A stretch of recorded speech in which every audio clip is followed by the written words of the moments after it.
एक टॉपिक होता है इसके अंदर डिग्री का, ठीक है, कि कितने ग्राफ्स कौन से नोड से कौन से नोड की तरफ कितने एजेस आ रही है, ठीक है। देखो डिग्री सिर्फ निकाली जाती है अनडायरेक्टेड ग्राफ के अंदर, ठीक है। क्या हो गया तेरे को, हंसी क्यों आ रही है? अरे इधर ध्यान दे ले।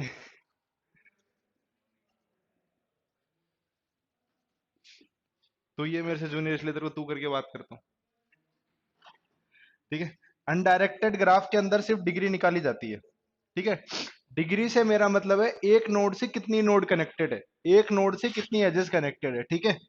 ये अपने पास में एक अनडायरेक्टेड ग्राफ है, इसके अंदर अपने पास में कोई डायरेक्शन नहीं है, तो वहां पे सिर्फ डिग्री निकाली जाएगी कि ए से कितनी नोड कनेक्टेड है, दो नोड कनेक्टेड है, ठीक है।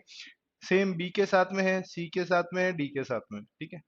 यहाँ पे हमारे को कोई मेजर करने की जरूरत नहीं है कि भाई कौन सी नोड किस तरफ जा रही है। दूसरी चीज आती है अपने पास में डायरेक्टेड ग्राफ। अब डायरेक्टेड ग्राफ के अंदर क्या होता है, डायरेक्शन होती है। अब देखो जहां डायरेक्शन होती है वहां डिग्री नहीं निकलती, वहां निकलती है इन डिग्री और आउट डिग्री। इन डिग्री और आउट डिग्री क्या होती है, जिस नोड की हम बात कर रहे हैं उस नोड की तरफ जो डायरेक्शन है वो इन डिग्री में काउंट होगी, और उस नोड से निकलती हुई जो डायरेक्शन है वो आउट डिग्री में काउंट होगी, ठीक है। तो इन डिग्री की और आउट डिग्री की बात करते हैं। सबसे पहले एक की बात करते हैं, ठीक है। ए की क्या इन डिग्री है, जीरो। ए से कोई ए की तरफ कोई भी डायरेक्शन नहीं आ रही है तो वो इन डिग्री में काउंट होती है, ठीक है। बी में, बी की इन डिग्री क्या है, बी की इन डिग्री है वन, और आउट डिग्री है शून्य। सी की इन डिग्री क्या है, और सी की आउट डिग्री क्या है, वन। डी की इन डिग्री और आउट डिग्री, समझ में आया? इन डिग्री और आउट डिग्री पूछता है, ये ध्यान रखना। अच्छा एक चीज बताओ, सी की इन डिग्री क्या है,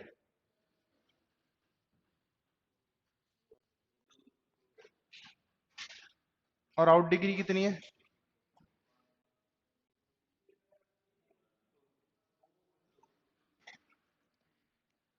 जब सेल्फ लूप बनता है रही है सी के पास, और यहां से आउट भी हो रही है, ये ध्यान रखना, ठीक है। तो इन डिग्री और आउट डिग्री जो होती है सिर्फ डायरेक्टेड ग्राफ में निकाली जाती है। और किस तरीके से निकाली जाती है, इन डिग्री का मतलब है अगर किसी नोड की तरफ कोई एज का डायरेक्शन आ रहा है तो वो इन डिग्री में काउंट होगा, और किसी नोड से कोई एज का डायरेक्शन जा रहा है दूसरी नोड की तरफ तो वो आउट डिग्री में काउंट होगा। लिख लो, जिसको लिखना है लिख लो, ठीक है। पूछता है ग्राफ देके कि इसकी इन डिग्री कितनी है, आउट डिग्री कितनी है, ठीक है। एक क्वेश्चन ऐसा भी था।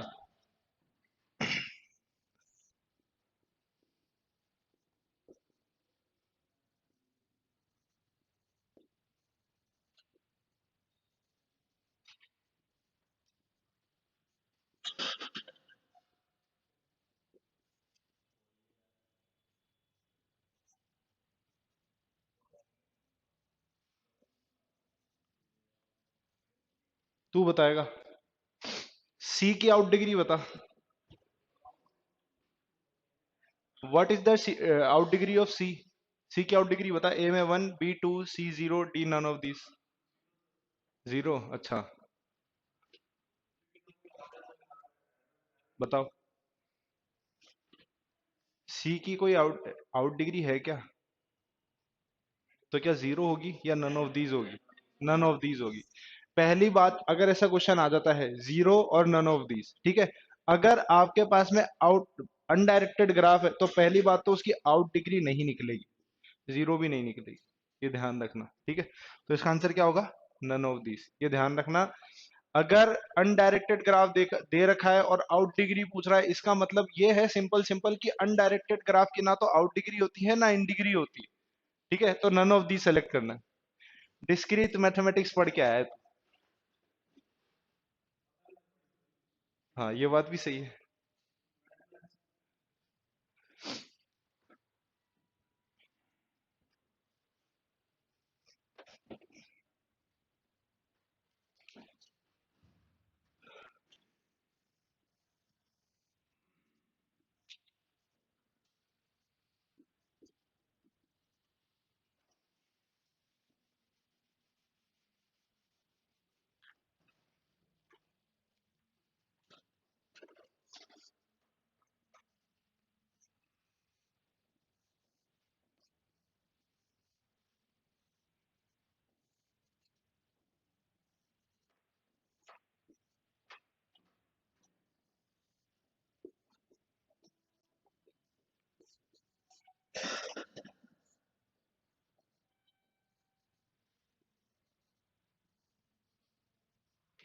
साइक्लिक और असाइक्लिक ग्राफ का मतलब जानते हो? साइक्लिक और असाइक्लिक ग्राफ कौन सा होता है जानते हो? साइक्लिक और असाइक्लिक, जो साइकिल बनाता है वो साइक्लिक ग्राफ होता है, जो साइकिल नहीं बनाता वो असाइक्लिक ग्राफ होता है। साइक्लिक डायरेक्टेड, ठीक है, और असाइक्लिक डायरेक्टेड, दो होते हैं, ठीक है। ये कौन सा है? ये कौन सा है नेक्स्ट वाला? है, बोलो ना। क्यों?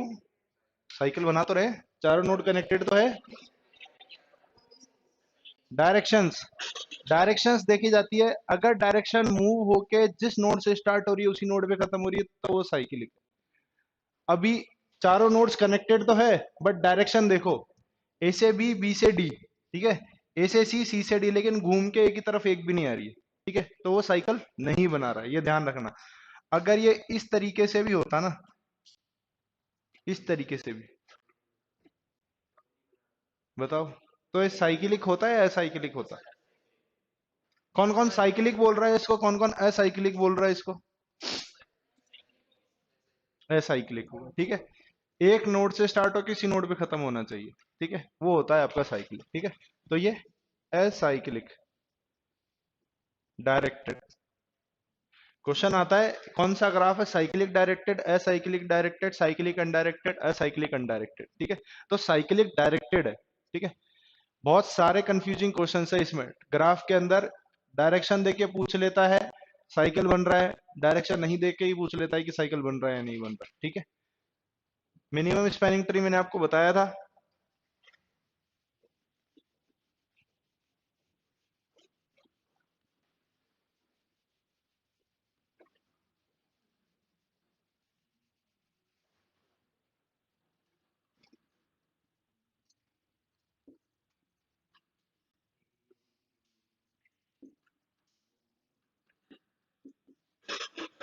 एडजेसेंसी मैट्रिक्स, एडजेसेंसी मैट्रिक्स क्या होती है?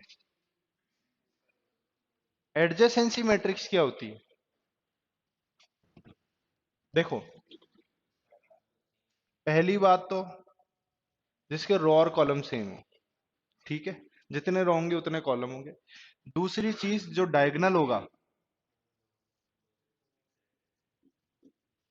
वो क्या होगा? जीरो होगा, ठीक है। यानी कि अगर ए बी सी डी,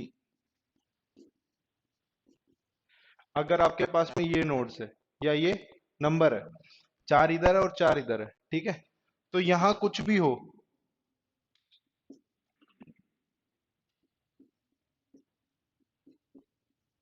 ठीक है, कोई भी नंबर हो डायगोनल पे क्या रहेगा? जीरो रहेगा, ये ध्यान रखना। डायगोनल पे क्या रहेगा? जीरो रहेगा। अब एडजेसेंसी मैट्रिक्स निकाली कैसे जाती है वो ध्यान देना। आपके पास में अगर कोई ग्राफ है,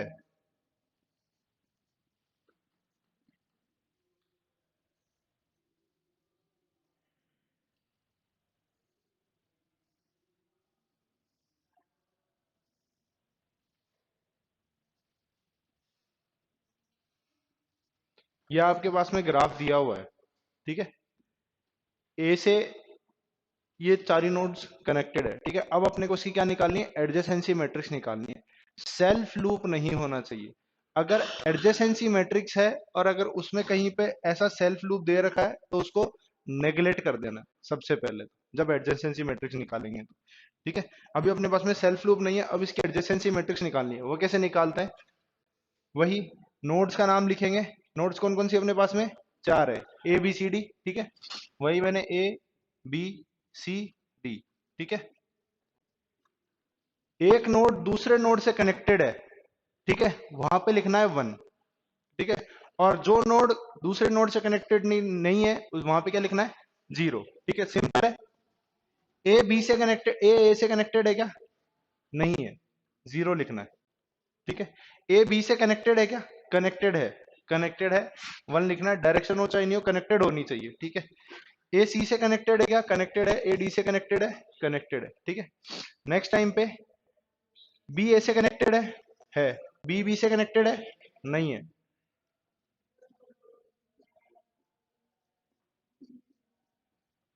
सेल्फ लूप होगा तो एडजेसेंसी मैट्रिक्स नहीं बनेगी।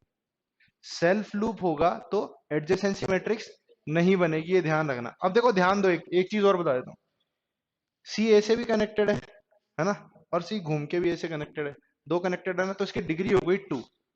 ठीक है, अगर अनडायरेक्टेड ग्राफ के हिसाब से देखा जाए तो इसकी डिग्री कितनी हो गई? 2 हो गई। और डायरेक्टेड ग्राफ के हिसाब से देखा जाए तो इसकी डिग्री कितनी हो गई? 1 हो गई। ए सी से कनेक्टेड और सी ए से भी कनेक्टेड है। ठीक है, तो इस केस के अंदर एक पाथ को अपन को नेग्लेक्ट करना होता है।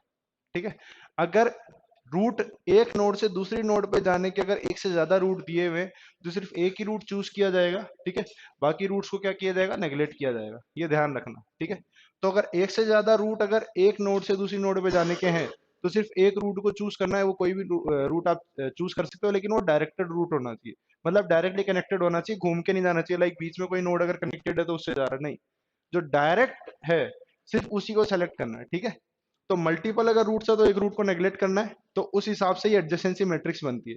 तो क्वेश्चन आ जाता है अपने पास में कि दिस ग्राफ इज एडजेसेंसी और नॉट। ठीक है, ये ग्राफ एडजेसेंसी है या नहीं है। अब एडजेसेंसी कैसे पहचानोगे? एक तो सेल्फ लूप नहीं होना चाहिए, दूसरा एक नोड से दूसरी नोड पे जाने के लिए मल्टीपल रूट्स नहीं होने चाहिए। ठीक है, ये दो नोट ध्यान रखना। पहला नोट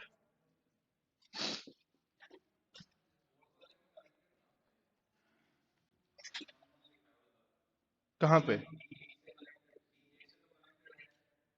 अच्छा, ओके, इन्फिनिटी। ठीक है,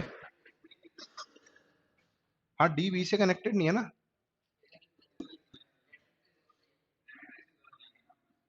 ओके सॉरी, हाँ हाँ, यहाँ पे इन्फिनिटी। हाँ,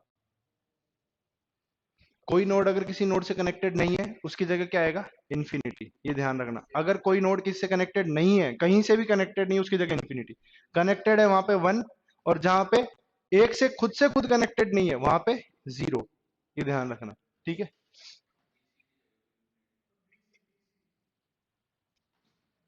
हाँ, ये तो तू लिख लेना ना।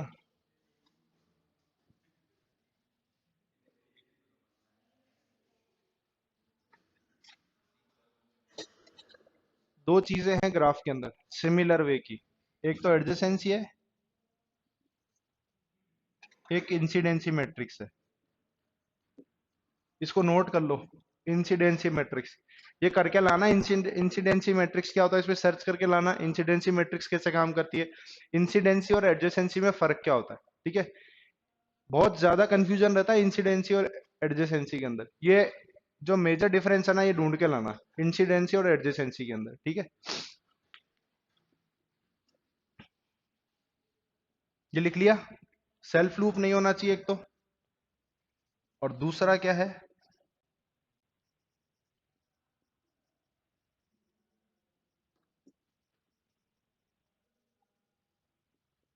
मल्टीपल रूट्स नहीं होने चाहिए।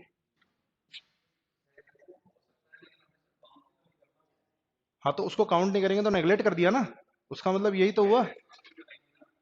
हाँ, मैट्रिक्स बनेगी, लेकिन उस रूट को नेग्लेक्ट कर देना है, यही बोल रहा हूं मैं। बनाने में तो उसको बनाएंगे, लेकिन उसको नेग्लेक्ट कर देंगे मैट्रिक्स के टाइम पे।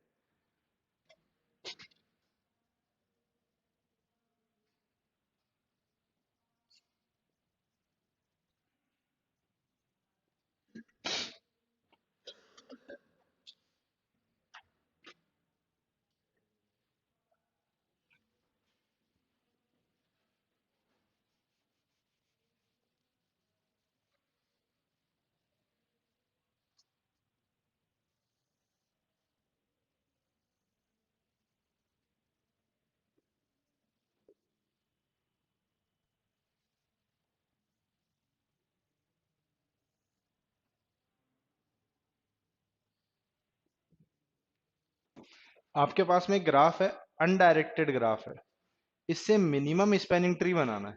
मिनिमम स्पैनिंग ट्री बनाना है इस ग्राफ से। कितने मिनिमम स्पैनिंग ट्री बन सकते हैं? Possible minimum spanning tree.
अब आप एक बात बताओ, अगर आप ऐसे स्पैनिंग ट्री बनाने बैठोगे इतने सारे, तो कितना टाइम कंज्यूम? ठीक है, देखो सिंपल फॉर्मूला बता देता हूँ मिनिमम स्पैनिंग ट्री निकालने का। जितनी नोड्स है उससे एक ज्यादा मिनिमम स्पैनिंग ट्री बनेगा। ठीक है, ध्यान रखना। कितनी नोड्स है? 5 नोड्स है, 6 मिनिमम स्पैनिंग ट्री बनेंगे। सिंपल। ठीक है, जितनी नोड्स है उससे एक इंक्रीमेंट कर दो, उतने मिनिमम स्पैनिंग ट्री बनेंगे। आपको कोई भी ग्राफ दे दिया जाता है, ठीक है, हाँ अगर उसमें सेल्फ लूप है तो मिनिमम स्पैनिंग ट्री नहीं बन सकता।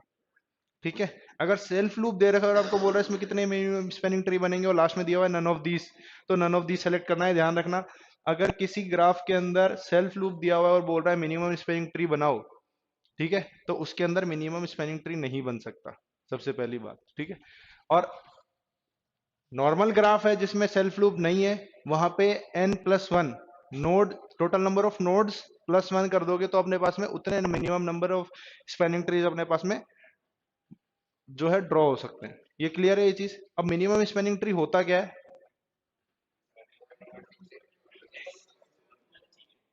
सारी वर्टेसेस को कवर करना है लेकिन साइकिल नहीं बनना चाहिए। ठीक है, सारी वर्टेसेस को कवर करना है लेकिन साइकिल नहीं बनना चाहिए। अब एक चीज होती है इसके अंदर, डायरेक्टेड ग्राफ की बात करता हूं, एक वेटेज ग्राफ होता है, वेटेड। ठीक है, जिसमें हम क्या करते हैं, शॉर्टेस्ट पाथ निकालते हैं। जो वेटेड ग्राफ होता है,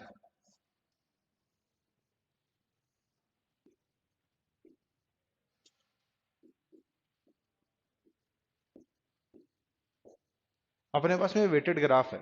ठीक है, हर नोड से हर नोड पे जाने के लिए अपने को एक वेट दे रखा है। क्लियर है? अब वेटेड ग्राफ का यूज क्या है? देखो, जैसे हमारे जो सिटी की रोड्स होती है ना, सड़कें होती है, ठीक है, अपन उनका डिस्टेंस कैसे निकालते हैं? According to the length of, है ना, जो रोड है उसके हिसाब से निकालते हैं कि भाई कितनी डिस्टेंस, कितना है एक नोड से दूसरी नोड पे जाने का। तो हम हमेशा कौन सा रास्ता चूज करना पसंद करते हैं? जो शॉर्ट होता है, जिसकी लेंथ कम होती है, हम वो रास्ता चूज करना पसंद करते हैं। शॉर्टेस्ट पाथ निकालने की एल्गोरिदम्स होती है। ठीक है, हर नोड से दूसरी नोड पे जाने के लिए, यानी कि अगर मुझे ए से डी पे जाना है, ठीक है, ए से डी पे जाने का शॉर्टेस्ट पाथ क्या है अपने पास में? 3 रास्ते हैं, एक, दो, और ये, सॉरी, ए से डी, फर्स्ट ये रहा, सेकंड ये रहा, थर्ड ये रहा। 3 रास्ते हैं अपने पास में। ठीक है, अब ए से डी पे जाने का शॉर्टेस्ट पाथ कौन सा है? शॉर्टेस्ट पाथ कैसे निकालेंगे? जो वेट होगा उनको ऐड करके। ठीक है, जिनके वेट का, जिन नोड्स के वेट का कैलकुलेशन, जिन एजेस के वेट का कैलकुलेशन कम आएगा, वही अपना क्या होगा? शॉर्टेस्ट पाथ होगा। ठीक है, अब ए से डी पे जाने के लिए एक तो है ए से डी डायरेक्ट, 7, एक है ए से बी और बी से डी, 2 + 5, 7। नेक्स्ट है आपका ए से सी, सी से बी और बी से डी। ठीक है, ये है अपने पास में, तो 4 + 3 + 5, 12। ठीक है, तो इन दोनों में से कोई भी एक अपने को शॉर्टेस्ट पाथ चूज करना है। ठीक है, अब कौन सा वाला चूज करेंगे? दोनों का वेट सेम है, तो कौन सा वाला पाथ चूज करेंगे? क्यों? Minimum number of nodes cover करनी है, minimum number of edges cover करनी है शॉर्टेस्ट पाथ निकालते टाइम। वेट कम आ रहा है कोई दिक्कत नहीं है, लेकिन अगर मल्टीपल, सेम टाइप के मल्टीपल वेट्स आ रहे हैं, ठीक है, तो अपने को कौन सा वाला चूज करना है? जिसके अंदर नंबर ऑफ एजेस या नंबर ऑफ नोड्स जो है वो कम है। ठीक है, तो अपने पास में नंबर ऑफ एजेस जो है A to D, ये वाला अपने पास में सिंगल एज है, सिंगल एज वाले को अपने को चूज करना है। तो शॉर्टेस्ट पाथ निकालते टाइम ये की पॉइंट ध्यान रखना है कि अगर सेम टाइप के वेट आपके पास में आ रहे हैं कैलकुलेशन के अंदर, तो हमको कौन सा वाला चूज करना है? जिसके अंदर minimum number of edges cover हो रही है। ठीक है, शॉर्टेस्ट पाथ निकालना बहुत इजी है, लेकिन मोस्ट ऑफ द कंफ्यूजन यही रहता है कि अगर सेम टाइप का वेट आ गया तो कौन सा वाला रूट चूज करना है। ठीक है, तो इस चीज का ध्यान रखना।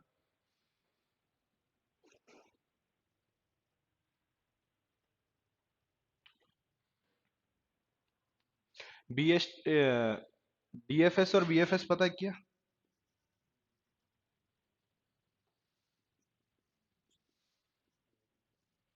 डेप्थ फर्स्ट सर्च और ब्रेथ फर्स्ट सर्च किससे पूछूं? बताओ। बीएफएस और डीएफएस। बीएफएस मैंने बोला था पता करने के लिए। बीएफएस कहाँ यूज आता है और डीएफएस सीधी सी बात है, एल्गोरिदम्स है, सर्चिंग के एल्गोरिदम्स है, ठीक है। बीएफएस कहाँ काम आएगा और डीएफएस कहाँ काम आएगा?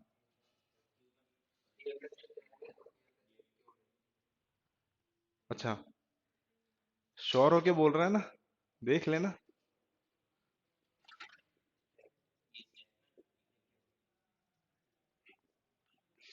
स्टैक में कैसे काम आता है डीएफएस? डेप्थ फर्स्ट सर्च, ठीक है।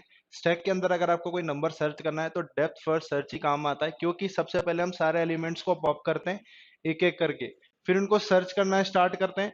जो मिल गया उसको बाहर रखना है, जो नहीं मिला उसको वापस से पुश कर देना है। अगर आपको अपने बक्से में से कोई सामान निकालना है और वो सबसे नीचे दबा है तो आप क्या करोगे? सबसे ऊपर वालों को निकालना स्टार्ट करोगे।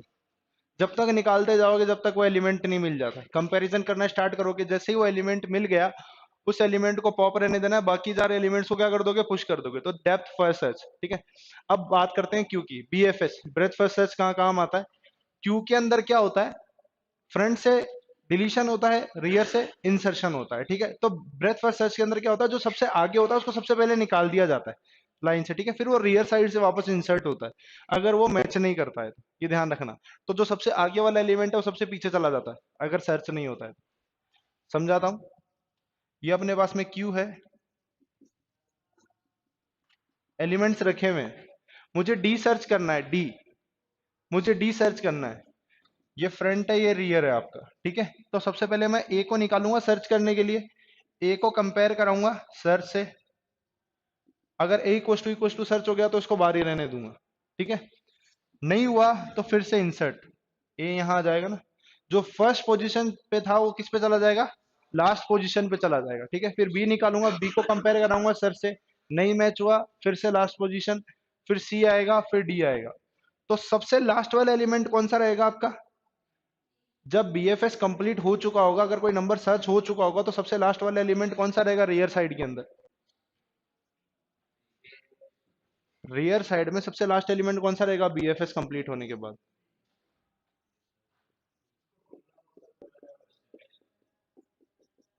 जिसको ढूंढना है उससे पहले वाला एलिमेंट जो होगा वो आपका लास्ट एलिमेंट होगा, जो रियर जिसको पॉइंट कर रहा होगा, ठीक है। अच्छा, मुझे ये बताओ, इस क्यू का डायरेक्शन कौन शो कराता है, यानी कि जो इंडिकेटर होता है वो कौन होता है? क्यू का इंडिकेटर कौन होता है? इंडिकेटर समझते हो? जो एक्चुअल पोजीशन बताने का काम करता है कि इस डेटा स्ट्रक्चर की एक्चुअल पोजीशन ये है। जैसे स्टैक का टॉप होता है, वैसे क्यू का क्या होता है? रेयर होता है। अच्छा, अगर क्यू के अंदर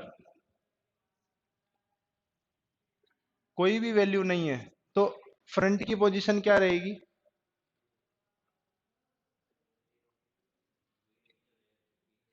जो अरे होगी क्या तो, अगर कोई नहीं है वैल्यू तो या तो नल होगी या फिर जीरो, दोनों में से एक चीज बोल सकते हो, ठीक है। या तो नल या जीरो होगी, ठीक है। अगर कोई वैल्यू फ्रंट मतलब स्टैक के क्यू के अंदर नहीं है तो फ्रंट की वैल्यू भी क्या होगी? जीरो या नल होगी, और रेयर की वैल्यू नल या जीरो होगी, यानी कि फ्रंट और रियर एक ही जगह पे होंगे, ठीक है। अगर अब अपन इसमें इंसर्ट करते हैं तो क्या बढ़ेगा? फ्रंट नहीं बढ़ेगा, फ्रंट नहीं बढ़ेगा। यही तो नहीं समझते हो तुम। अगर कोई फर्स्ट वैल्यू फर्स्ट टाइम पे हम वैल्यू डाल रहे हैं तो फ्रंट भी बढ़ेगा और रियर भी बढ़ेगा। फ्रंट फर्स्ट पोजीशन पे आएगा ना, लास्ट वैल्यू को अगर इंडिकेट करना है तो फ्रंट को भी बढ़ाना पड़ेगा, फ्रंट को नल पे थोड़ी रखोगे। नहीं समझ में आया? अगर मुझे ए इंसर्ट करना है किसी क्यू के अंदर तो मैं क्या करूंगा? R+1 और F+1, फ्रंट प्लस वन और रियर प्लस वन करूंगा, तभी जाके यहाँ पे ए इंसर्ट होगा। अब फ्रंट भी ए पे है और रियर भी ए पे है। अब नेक्स्ट टाइम पे अगर मैं कोई वैल्यू इंसर्ट करता हूँ तो सिर्फ मुझे रियर को बढ़ाना है, फ्रंट वहीं रहेगा। आप समझ में आया? कभी भी फ्रंट को नल पे नहीं रख सकते। अगर आप फ्रंट को नल पे रखोगे इसका मतलब क्या है? उसके अंदर कोई वैल्यू ही नहीं है, आप आइडेंटिफाई नहीं कर पाओगे कि फ्रंट के अंदर कुछ है या नहीं, ठीक है। अब क्या ऐसी सिचुएशन हो सकती है क्या कि फ्रंट यहां आ जाए और रियर यहां रह जाए, यानी कि फ्रंट चला गया आगे और रियर आ गया पीछे? ऐसी कौन सी सिचुएशन अकर होती है? हमने अभी तक ये पढ़ा है कि फ्रंट हमेशा यहाँ रहता है और रियर बीच में या लास्ट में रहता है ना? क्या ऐसी सिचुएशन आ सकती है क्या कि रियर यहाँ आ जाए और फ्रंट आगे चला जाए? ऐसा हो सकता है कि नहीं, इसी क्यू के अंदर हो सकता है, ऐसी पॉसिबिलिटी होती है। रीजन बताता हूं। जब हम कंटिन्यूअसली एलिमेंट्स को डिलीट करते हैं तो फ्रंट प्लस वन होता जाता है।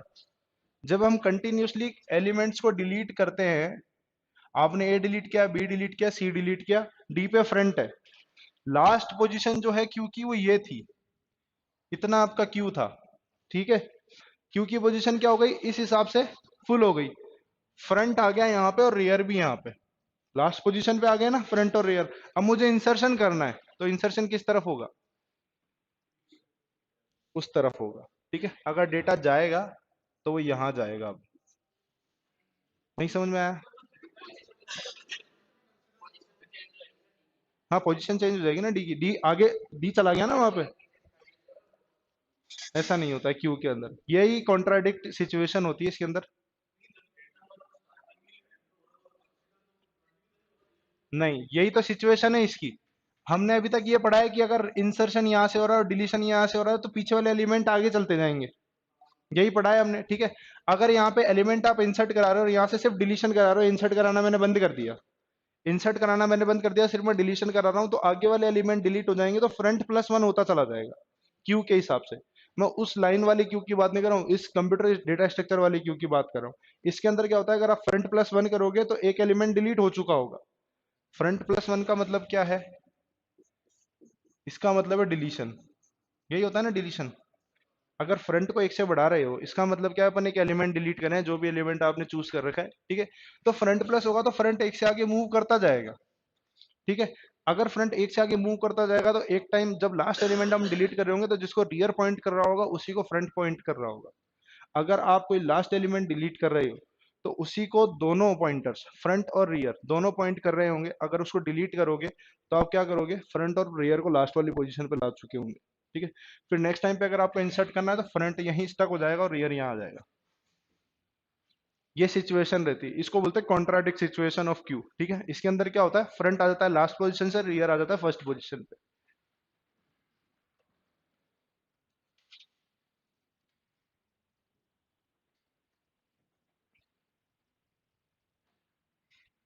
बहुत सारे ऐसी कॉम्प्लिकेटेड सिचुएशंस होती है डेटा स्ट्रक्चर के अंदर।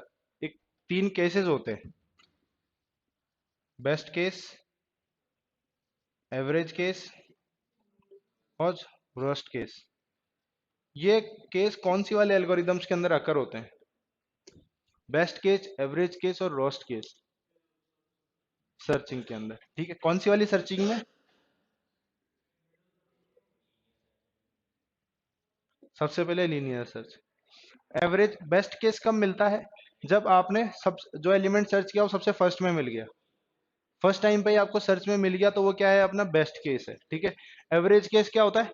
अगर बीच में या लास्ट में, ठीक है, ठीक है, कहीं भी मिल गया तो वो क्या है, एवरेज केस। वर्स्ट केस क्या होता है? एलिमेंट एलिमेंट जो है सबसे लास्ट में मिला, ठीक है, इसका मतलब है लास्ट, लास्ट या फिर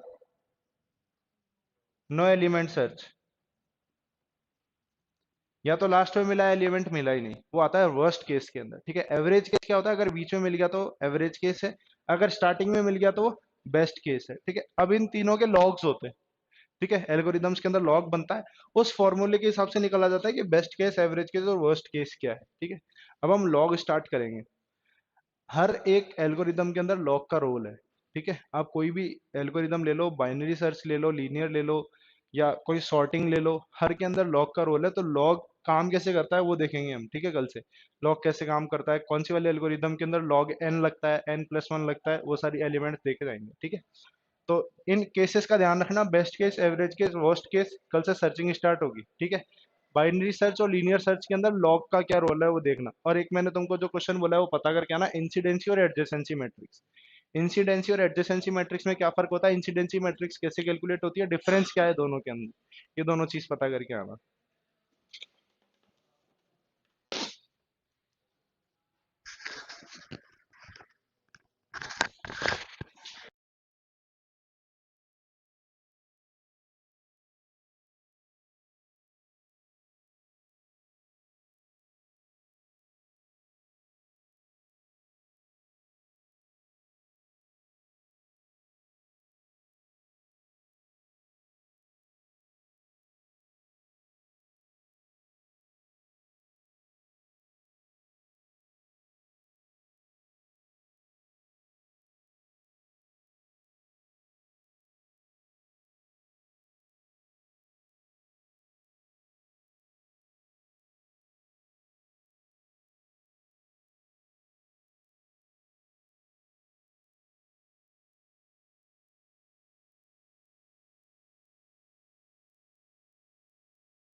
ओम का नियम, ओम्स ला क्या कहता है कि कोई भी चालक तार है, कोई भी कंडक्टेड वायर है, यदि उस वायर की कोई भी फिजिकल प्रॉपर्टी के अंदर कोई चेंज नहीं हो, उसका टेम्परेचर है, प्रेशर है, लेंथ वगैरह है, कोई उसकी मोटाई वगैरह है, उसमें कोई भी चेंज नहीं हो, तो उस चालक तार के जो सिरे होते हैं उनके मध्य में जो पोटेंशियल डिफरेंस होता है, विभवांतर होता है, वो उस वायर में प्रवाहित करंट के क्या होता है, प्रोपोर्शनल होता है, समानुपाती होता है। यानी बी समानुपाती आई, यानी कोई भी चालक तार है जिसकी लेंथ है, लंबाई है, टेम्परेचर, ताप, दाब सब कुछ कांस्टेंट रहे, नियत रहे, तो चालक तार के सिरों के मध्य उत्पन्न विभवांतर उस प्रवाहित धारा आई की क्या होता है, प्रोपोर्शनल समानुपाती होता है। इसको बराबर में चेंज करते हैं तो एक कांस्टेंट आता है बी बराबर आर आई। आर को यहां पर कहा जाता है चालक तार का प्रतिरोध कहते हैं, रेजिस्टेंस कहा जाता है। क्या कहा जाता है, रेजिस्टेंस कहते हैं। रेजिस्टेंस का मतलब होता है चालक तार में प्रवाहित जो इलेक्ट्रिसिटी है, करंट है, उसमें उत्पन्न बाधा को क्या कहते हैं, प्रतिरोध या रेजिस्टेंस कहा जाता है। यहां यदि आर की वैल्यू अपन निकालेंगे तो आर बराबर क्या हो जाएगा, बी अपॉन आई। बी का मतलब होता है वोल्ट, आई का मतलब होता है एम्पियर। यानी यदि किसी चालक तार में 1 एम्पियर की धारा प्रवाहित करने पर उस चालक तार के जो सिरे हैं उनके मध्य में यदि 1 वोल्ट पोटेंशियल डिफरेंस उत्पन्न होता है तो चालक तार का प्रतिरोध क्या होगा, 1 ओम होगा। क्या होगा, 1 ओम। प्रतिरोध का यूनिट क्या होता है, ओम होता है। ओम ने इसके बारे में बताया था। और प्रतिरोध का मापन जिसके द्वारा किया जाता है उसको ओम मीटर कहते हैं। क्या कहते हैं, ओम मीटर कहा जाता है। ओम के नियम के अनुसार यदि बी और आई के मध्य में ग्राफ खींचा जाए तो एक सीधी रेखा प्राप्त होती है क्योंकि इसकी क्या है, प्रोपोर्शनल है। एक क्वेश्चन पूछ जाता है कि ओम के नियम में अमीटर, दो चीजें काम में आती हैं, एक तो आता है अमीटर और एक होता है volt meter. Volt meter voltage का मापन करता है, अमीटर विद्युत धारा का मापन करता है। तो अमीटर को तो कौन से क्रम में लगाते हैं, याद रखना, श्रेणी क्रम, सीरीज कनेक्शन में लगाते हैं। और वोल्ट मीटर को पैरेलल या समांतर क्रम संयोजन में लगाते हैं। रियोस्टेट होता है धारा नियंत्रक, इसके अलावा जो कुंजी होती है, प्लग होता है उसको, और अमीटर, इन तीनों को तो कौन से क्रम में लगाते हैं, श्रेणी क्रम। और वोल्ट मीटर कौन से क्रम में लगा रहता है, समांतर क्रम में जुड़ा हुआ रहता है। एक तो होता है आदर्श अमीटर और एक होता है आदर्श वोल्ट मीटर। आदर्श का मतलब होता है जिसमें कोई त्रुटि नहीं हो, त्रुटिहीन, जिसमें कोई भी मिस्टेक नहीं हो बिल्कुल, उसको कहते हैं आदर्श अमीटर। और आदर्श अमीटर का प्रतिरोध रेजिस्टेंस कितना होना जरूरी है, शून्य। यानी जिस एमीटर का रेजिस्टेंस शून्य होगा उसको हम एकदम करेक्ट अमीटर कहेंगे। और जिस वोल्ट मीटर का रेजिस्टेंस अनंत होगा उसको हम क्या कहेंगे, आदर्श वोल्ट मीटर कहेंगे। आदर्श का मतलब होता है जैसे तराजू होती है ना, जैसे बनियाओं की तराजू है, दुकानदार तराजू यूं झुकी रहती है, ऐसे रहती है, क्यों, एक तरफ थोड़ा सा ज्यादा मार्जिन रहता है, तो थोड़ा बहुत हल्का फुल्का करते ही है। व्यापारी लोग तो बेईमानी तो हल्की फुल्की, तो उनके ये रहता है। आदर्श तराजू का मतलब यूं होना चाहिए, दोनों पलड़े समान हो तो किधर भी रख दें। और उनका हमेशा ऐसे रहता है, थोड़ा सा तोलते तोलते पता नहीं एक तरफ झुक जाता है जाने कैसे, जबकि बाट तो दूसरी तरफ भी रखा रहता है, तो रहता है इधर की तरफ ये दुकानदारों का। तो ऐसे रहता है थोड़ा सा, तो आदर्श नहीं है वो, ये हल्का सा भी डिफरेंस है तो आदर्श नहीं है। आदर्श का मतलब है बिल्कुल त्रुटिहीन होना चाहिए। फिर अपन इसमें पढ़ेंगे प्रतिरोध जो होते हैं, ये प्रतिरोध का मात्रक ओम होता है। और प्रतिरोधों का संयोजन, कनेक्शन ऑफ रेजिस्टेंस, और ये दो प्रकार का होता है।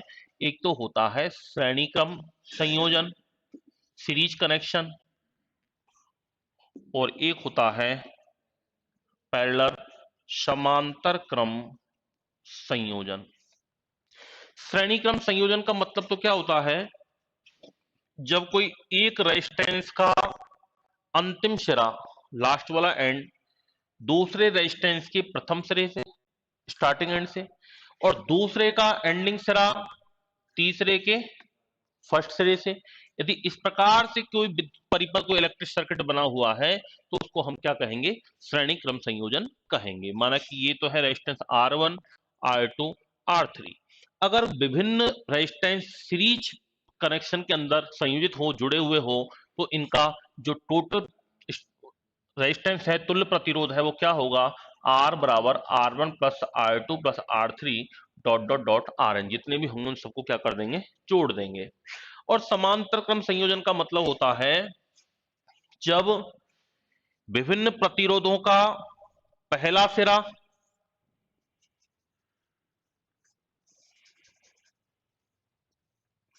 और अंतिम सिरा एक साथ जुड़ा हुआ है। विभिन्न प्रतिरोध हैं ये, माना कि ये R1 है, ये R2 है, R3 है, इनका पहला सिरा एक साथ और अंतिम सिरा एक साथ जुड़ा हुआ है किसी सर्किट के अंदर, तो इसको क्या कहते हैं? समांतर क्रम संयोजन कहा जाता है। और इस स्थिति में तुल्य प्रतिरोध की वैल्यू क्या होगी? 1/R बराबर 1/R1 plus 1/R2 plus 1/R3 dot dot dot 1/Rn होगा। लिखो थोड़ा सा, ओम का नियम हेडिंग डालो। देखो इस नियम के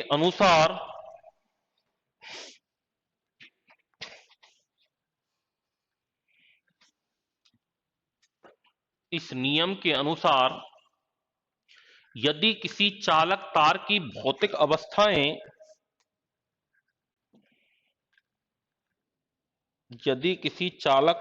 भौतिक अवस्थाएं जैसे ताप, दाब, लंबाई,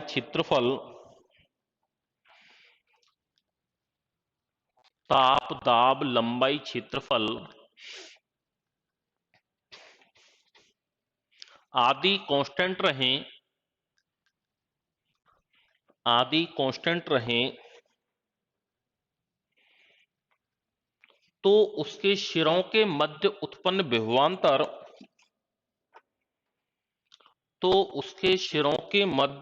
विभवांतर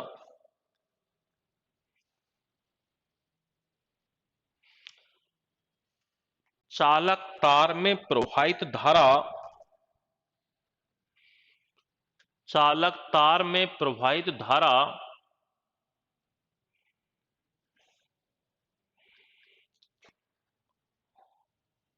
के समानुपाती प्रोपोर्शनल होता है,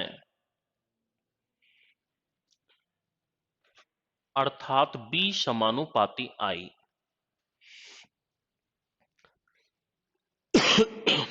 B समानुपाती I। नीचे लिखो B बराबर RI,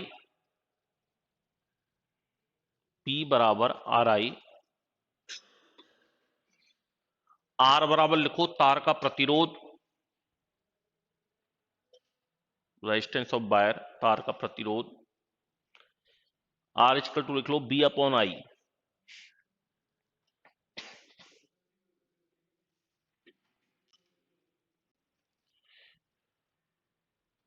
वैल्यू यूनिट, वैल्यू अलग अलग होगी सबके लिए। जैसे एल्यूमिनियम का है तो उसका अलग होगा, अर्जेंटम चांदी है तो उसके लिए अलग होगा। जैसे सबसे ज्यादा जिसकी चालकता, जितनी कंडक्टिविटी जितनी ज्यादा हुई, रेजिस्टिविटी उसकी उतनी ही कम होगी। जैसे अर्जेंटम है, चांदी है, सबसे ज्यादा कंडक्टिविटी होती है तो उसका जो रेजिस्टेंस है वो सबसे कम होगा। हाँ, सबसे पहले जैसे चांदी आती है, फिर तांबा आता है, फिर सोना आता है, फिर एल्यूमिनियम आता है। और रेजिस्टिविटी में जस्ट उल्टे हो जाएंगे ये।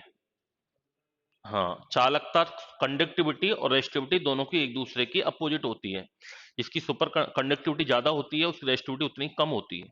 उसमें फिर उल्टा चालू होगा। जैसे पहले आता है चांदी, तांबा, सोना, एल्यूमिनियम, तो एल्यूमिनियम, सोना, तांबा, चांदी। चांदी का प्रतिरोध जो होता है वो सबसे कम होता है और चालकता सबसे ज्यादा होती है। नीचे लिखो वोल्ट बटा एम्पियर। यदि किसी चालक तार में 1 एम्पियर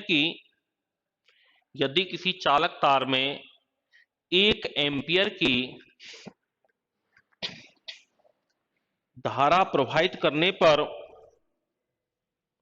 यदि किसी चालक तार में 1 एम्पियर की धारा प्रवाहित करने पर उसके शिरों के मध्य 1 वोल्ट विभवांतर उत्पन्न हो,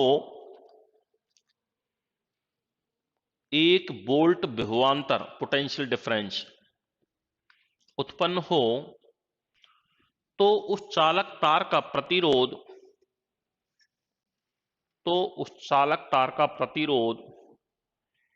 1 ओम होगा तो उस चालक तार का प्रतिरोध 1 ओम होगा। को प्रतिरोध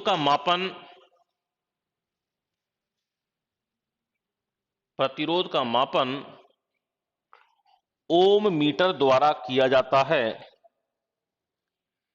ओम मीटर द्वारा किया जाता है।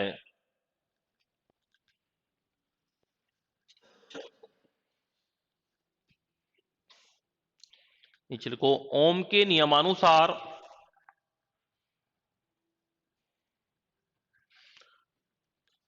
एमीटर, धारा नियंत्रक, रियोस्टेट तथा कुंजी प्लग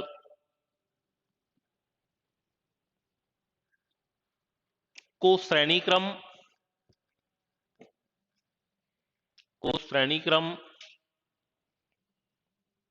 तथा बोल्ट मीटर को समांतर क्रम पैरेलल कनेक्शन तथा बोल्ट मीटर को समांतर क्रम में संयोजित किया जाता है। समांतर क्रम में संयोजित किया जाता है। नीचे लिखो, इस नियम के अनुसार B तथा I के मध्य ग्राफ खींचने पर B तथा I के मध्य ग्राफ खींचने पर एक सीधी रेखा प्राप्त होती है।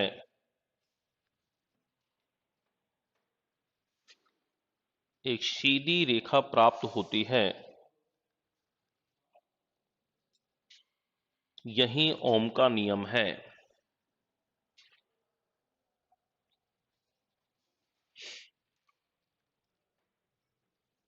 यही ओम का नियम है। एक क्वेश्चन लिखना नीचे, यदि किसी चालक तार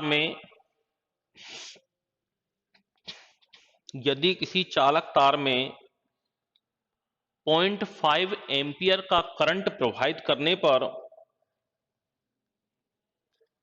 0.5 एम्पियर की धारा या करंट प्रवाहित करने पर उस चालक तार के सिरों पर 2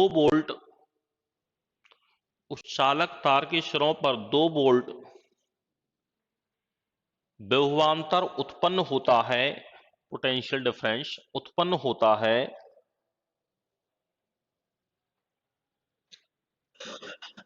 तो चालक तार के सिरों के मध्य उत्पन्न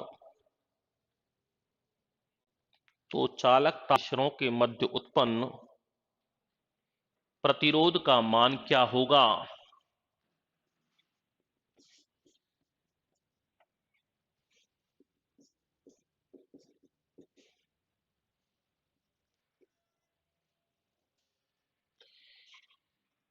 तो R बराबर बी अपॉन आई से B की वैल्यू इधर रखिए 2 वोल्ट, I का मान दे रखा है 0.5 एम्पियर, इसमें इसको डिवाइड करेंगे तो आ जाएगा 4 ओम। R बराबर बी अपॉन आई। भाई B बराबर क्या होता है? आई आर, तो R की वैल्यू क्या हो जाएगी? B upon I. और यदि I दे करके R दे करके B निकाल सकते हैं अपन, B बराबर आर आई। नीचे एक लाइन लिखो, आदर्श अमीटर का प्रतिरोध आदर्श अमीटर का प्रतिरोध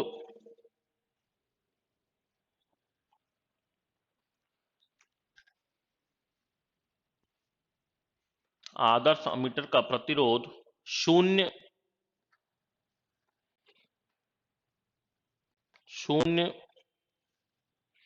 तथा आदर्श वोल्टमीटर का प्रतिरोध अनंत होना चाहिए।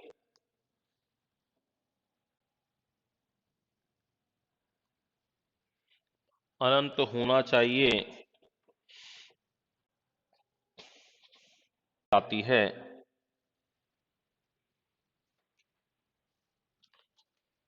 अर्थात चालक तार में आवेश के प्रवाह में उत्पन्न बाधा को